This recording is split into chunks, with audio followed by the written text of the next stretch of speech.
The Remain in Mexico migrant policy, first initiated by former President Trump, will be reinstated on Monday. Migrants trying to enter the U.S. will be required to stay in Mexico as they wait for their court hearing.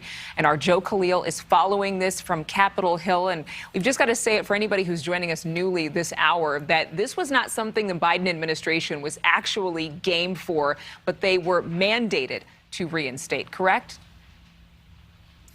You know, honestly, Adrian, it's not something that either party, Mexico or the U.S., was really excited about. And you're right, President Biden and his administration are not putting this policy back in place by choice. They were ordered by a federal judge to reinstate this Remain in Mexico policy after a couple of states sued, saying that they had some undue harm because the policy was revoked. So both sides now, Mexico and the U.S., they have agreed now on how to re-implement this policy. Let's remind people what it actually does. The Remain in Mexico policy says that any migrants coming from Central or South America who want to legitimately apply for asylum to come live in the U.S., they have to stay on the Mexico side of the border while their case goes through the immigration courts here in the U.S.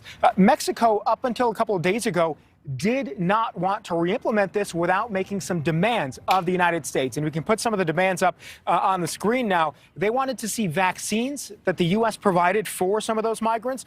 They wanted some legal representation provided by the U.S. And also, they didn't want these cases to linger for a matter of years, which actually was happening. They want these cases to be expedited. So just recently, the U.S., American officials have agreed to some of those conditions. That's why both countries are now moving forward, and we're going to see the implementation of this again come next week. But the Biden administration has made it clear they are not in favor of this policy.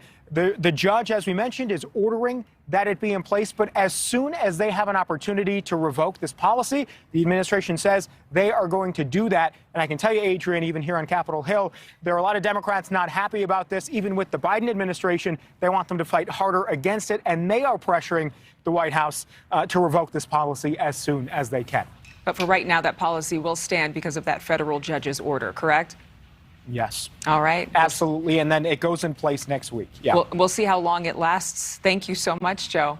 Thank you so much for watching. Make sure to click on the red subscribe button below so you can get more of NewsNation's fact-driven, unbiased coverage.